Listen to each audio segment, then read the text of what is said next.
அனைவருக்கும் வணக்கம். உயிர் தமிழ் டெக் வழங்கும் ராகம் சமையல் ஸ்பெஷல். அதில் இன்றைக்கி நாம் பார்க்க போகிறது என்னென்னா ஆம்லெட்டு நார்மலாக நீங்கள் பார்த்துருப்பீங்க தோசைகளில் போட்டு எடுத்துக்கிற மாதிரி. பட் இன்றைக்கி ஸ்பெஷலே என்ன அப்படின்னா ஆம்லெட் பணியாரம். அது எப்படி செய்ய போகிறோம் அப்படிங்கிறத நம்ம இப்போ காமிக்க போகிறோம். அதுக்கு தேவையான பொருள் பார்த்துருப்பீங்க. முட்டை, சிறிதளவு வெங்காயம், சிறிதளவு கருவேப்பிலை, ஒரு மிளகாய். இது நல்லா பொடிப்பொடியாக நறுக்கி வச்சாச்சு.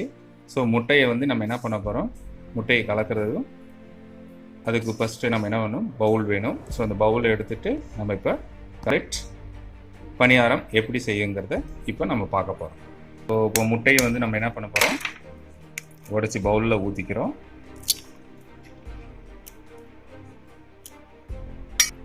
இப்போ பார்த்தீங்கன்னா 3 முட்டை இருந்தது. 3 முட்டையை நம்ம உடச்சி ஊற்றிக்கிட்டோம். இந்த 3 முட்டை இது பார்த்திங்கன்னா நம்ம ஒரு ஃபேமிலியில் ஒரு 4 பேர் இருக்கிறோம் அப்படின்னா ரொம்ப கரெக்டாக இருக்கும். ரொம்ப அதிகமாக தேவையில்லை. இன்னொன்று குட்டீஸ் ரொம்ப விரும்பி சாப்பிடுவாங்க. இதில் பார்த்திங்கன்னா இப்போது நம்ம ஆனியன், அரிஞ்சு வச்சுருக்க ஆனியனை உள்ளே மிக்ஸ் பண்ணுறோம். அந்த மிளகாய் அந்த கருவேப்பிலை தலையை நம்ம அதில் போட்டு மிக்ஸ் பண்ணுறதுக்காக போடுறோம். அடுத்தது தேவையான அளவு உப்பு போடணும். ரொம்ப அதிகம் போட்டுறாதீங்க, மீடியமாக உங்களுக்கு தேவையான அளவு மட்டும் உப்பு போட்டுக்கலாம். இதில் பார்த்திங்கன்னா காரத்துக்கு ஆல்ரெடி நம்ம மிளகாய் சேர்த்திருக்கோம். அது வேணும்னா ஓகே வச்சுக்கலாம், இல்லைன்னா மிளகாத்தூள் ஆட் பண்ணிக்கலாம். இன்னும் கொஞ்சம் இல்லை மிளகாத்தூள் வேண்டாம் அப்படின்னா பெப்பர் யூஸ் பண்ணிக்கலாம். ஸோ நாங்கள் இன்றைக்கி பெப்பரை ஆட் பண்ணியிருக்கோம். இப்போது இதை நல்லா மிக்ஸ் பண்ணணும். நல்லா மிக்ஸ் பண்ணிங்கன்னா தான் உங்களுக்கு பார்த்திங்கன்னா பணியாரம் பண்ணும்போது நல்லா சூப்பராக இருக்கும். முடிஞ்ச அளவுக்கு நல்லா மிக்ஸ் பண்ணணும். நல்லா மிக்ஸ் ஆகணும். ஏன்னு கேட்டால் அந்த ஆனியன்னு இது எல்லாமே ஸ்ப்ரெட் ஆகிடணும். எல்லா பக்கமும் முட்டையோடு நல்லா கலந்துடணும். இப்போ தான் போட்டு நம்ம பணியாரம் சுடும்போது சூப்பராக இருக்கும்.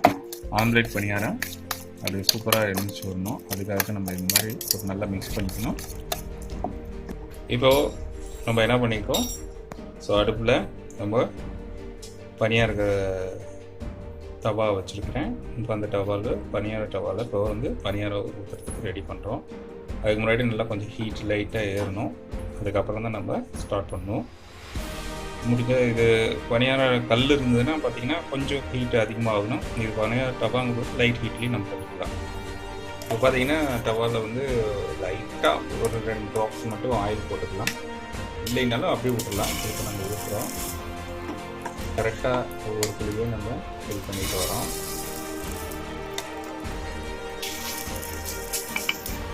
அந்த நல்ல ஆனியன் அந்த இது எல்லாமே நல்லா ஸ்ப்ரெட்டாக இருக்கிற மாதிரி நம்ம இந்த தவாவில் குழியில் ஊற்றணும். இதெல்லாம் குழியில் ஃபுல்லாகும்.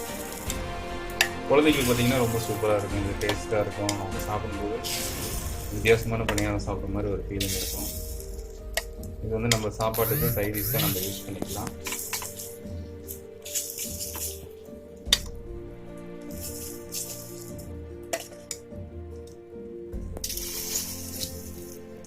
பார்த்தீங்கன்னா இப்போ நம்ம நார்மலாக விடுற ஒரு 3 முட்டை நம்ம மிக்ஸ் பண்ணோம். ஸோ இதில் நம்ம தேவையான அளவுக்கு நம்ம பணியாரம் போட்டு வச்சு பணியாரம் இது ஊற்றிட்டோம். ஆம்லெட் பணியாரம். ஸோ முட்டை பணியாரம் பார்த்துருப்பீங்க. பட் இது ஆம்லெட் பணியாரம். இதுக்கு மேலே லைட்டாக ஆயில் ஆட் பண்ணிக்கலாம்.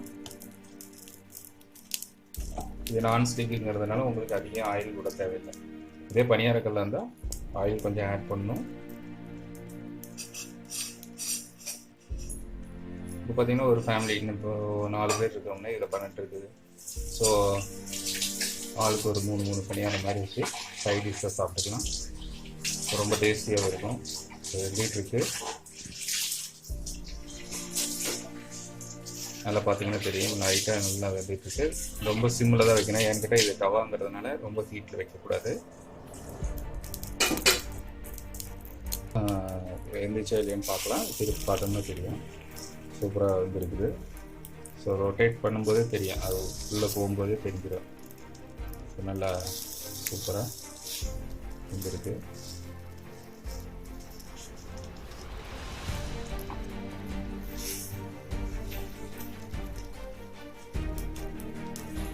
பார்த்திங்கன்னா அப்படியே ஒவ்வொரு இது பக்கமும் வெந்துருச்சு. நம்ம அப்படியே எல்லாத்தையும் ரொட்டேட் பண்ணிட்டோம்னா நல்லா திருப்பி விட்டுறோம். இப்போ ஆஃப் கண்டிஷனில் ஆம்லேட் மாதிரி வேணும் அப்படின்னா கூட நம்ம என்ன பண்ணலாம், இப்படி ஒரே டர்ன் பண்ணிவிட்டு அப்படியே எடுத்துக்கலாம். ஸோ ஒன் சைடு ஆம்லேட் மாதிரி நம்மளுக்கு ஒரு ஆம்லேட் மாதிரியும் ஆஃப் பாயிலோட இருக்கும்.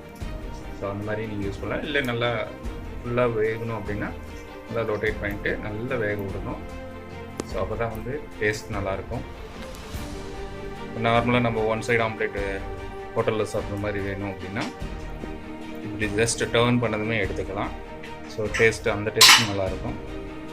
இல்லை ஃபுல்லாக நல்லா பணியார மாதிரியே வேணும்னா இந்த மாதிரி நல்லா க்ளோஸ் பண்ணிட்டோம்னா நல்லா வேக விட்டுட்டு எடுத்தோம்னா நல்லா சூப்பராக டேஸ்ட்டாக பணியாரம் கிடச்சிரும். ஆம்லேட் பணியாரம் ரெடி ஆகுது.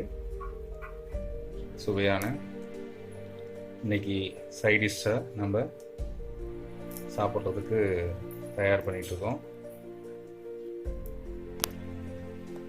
அப்படியே திருப்பி பார்க்கலாம் பாருங்கள். நல்லா வெந்திருக்கும். நான்ஸ்டிக் போடும்போது உங்களுக்கு வந்து ஒட்டவே ஒட்டாது. பனியாரக்கல்ல இருந்தால் இன்னும் கொஞ்சம் ஆயில் விட்டு நம்ம திருப்ப வேண்டியதாக இருக்கும்.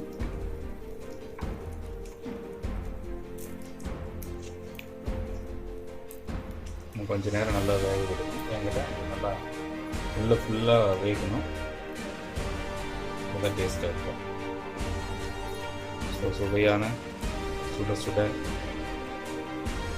முட்டை புளி பணியாரம் டேஸ்ட் பண்ணி பாருங்கள். எல்லோரும் செஞ்சு பாருங்கள். சூப்பராக இருந்ததுன்னா எங்களுக்கு கமெண்ட் பண்ணுங்கள்.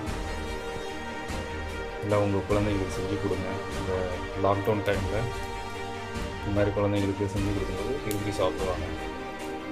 முடிஞ்ச அளவுக்கு எல்லோரும் ட்ரை பண்ணி பார்த்துட்டு கமெண்ட் பண்ணுங்கள். என்னோடய உயிர் தமிழ் டெக் சேனலில் எல்லோரும் முடிஞ்ச அளவுக்கு ஷேர் பண்ணுங்கள், சப்ஸ்கிரைப் பண்ணுங்கள், மறக்காமல் பெல் பட்டன் அழுத்திக்காங்க. அடுத்த சுவையுடன் அடுத்து வரும் வீடியோவில் புது சமையல் டிப்ஸோடு உங்களுக்கு சொல்ல இருக்கிறோம். ஸோ தொடர்ந்து இந்த சேனலை பார்த்துக்கிட்டே இருங்க. ஸோ இன்றைக்கி ஆம்லெட்டில் குழிப்பணியாரம் செய்வது எப்படிங்கிறத முட்டையை வச்சு காமிச்சிருக்கிறேன். ஸோ புதுவிதமான டேஸ்ட்டோட காமிச்சிருக்கிறோம். நல்லா பாருங்கள், என்ஜாய் பண்ணுங்கள். அடுத்த வீடியோவில் சந்திப்போம். நன்றி, வணக்கம்.